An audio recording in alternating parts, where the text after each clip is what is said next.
भारतीय सार्थक पार्टी का चुनाव चिन्ह का दुरुपयोग किए जाने का मामला सीजेएम कोर्ट ने खारिज होने के बाद जिला एवं सत्र न्यायाधीश न्यायालय में पहुंचा। अधिवक्ता सुधीर कुमार ओझा आज संवाददाता सभा का आयोजन कर कहे कि नाव का चुनाव चिन्ह विकासशील इंसान पार्टी के राष्ट्रीय अध्यक्ष मुकेश साहनी को मिला था, लेकिन अब उनकी पार्टी भारतीय सार्थक पार्टी का गठन हुआ है। इसके बाद चुनाव आयोग द्वारा चुनाव आयोग ने नाव छाप आवंटित कर दिया था। उनके चुनाव चिन्ह आवंटित होने के बाद लोकसभा चुनाव में उनके चुनाव चिन्ह का दुरुपयोग किया गया था।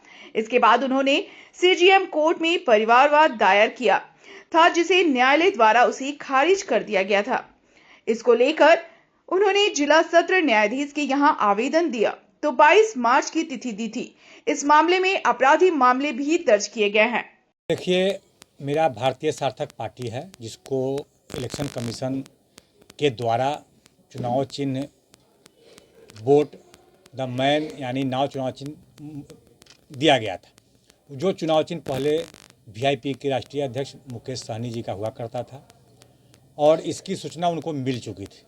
उसके बावजूद जब लोकसभा चुनाव हुआ, उस दरमियान जमुई से लेकर कई जगह उन्होंने नाव चुनाव चिन्ह का दुरुपयोग किया। अपने बैनर पोस्टर के माध्यम से अपने गाड़ी पर हर जगह नाव चुनाव चिन्ह का उन्होंने लगाया और दुरुपयोग किया और हमको क्षति पहुंचाने का कार्य किया। हमने इसकी शिकायत चुनाव आयोग से भी की और चुनाव आयोग के निर्देश पर हमने एक आपराधिक मुकदमा उनके विरुद्ध माननीय सीजेएम मुजफ्फरपुर की अदालत में किया था, जिसमें मुकेश सहनी, तेजस्वी यादव और उनका भाई संतोष सहनी तीनों के विरुद्ध मुकदमा दर्ज कराया गया था। माननीय सीजेएम साहब ने इसको बिना सुनवाई किए, इंक्वायरी किए 20/1/25 को खारिज कर दिए। हम उस आदेश के खिलाफ माननीय जिला सत्र न्यायाधीश के यहाँ एक रिवीजन 27/2025 दाखिल किया, जिसमें इन सबको भी पार्टी बनाया बिहार सरकार के साथ साथ। हमने न्यायालय से बताया कि जुडिशियल माइंड माननीय सीजेएम साहब, लर्नेड सीजेएम साहब ने अप्लाई नहीं किया है और सीआरपीसी की धारा 202 के तहत बिना इंक्वायरी किए हमारे कंप्लेंट को उन्होंने खारिज कर दिया है। जबकि सीआरपीसी की धारा 202 कहता है कि उसमें स्वयं आप इंक्वायरी करेंगे या पुलिस पदाधिकारी से रिपोर्ट मांग करेंगे।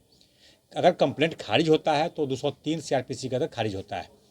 तो माननीय न्यायालय ने इसे गंभीरता से लिया, माननीय जिला सत्र न्यायाधीश ने, और हमारे रिवीजन को स्वीकार कर लिया है, एडमिट कर लिया है और एडमिट करने के बाद 22 मार्च की तिथि सुनवाई के लिए मुकर्रर की है।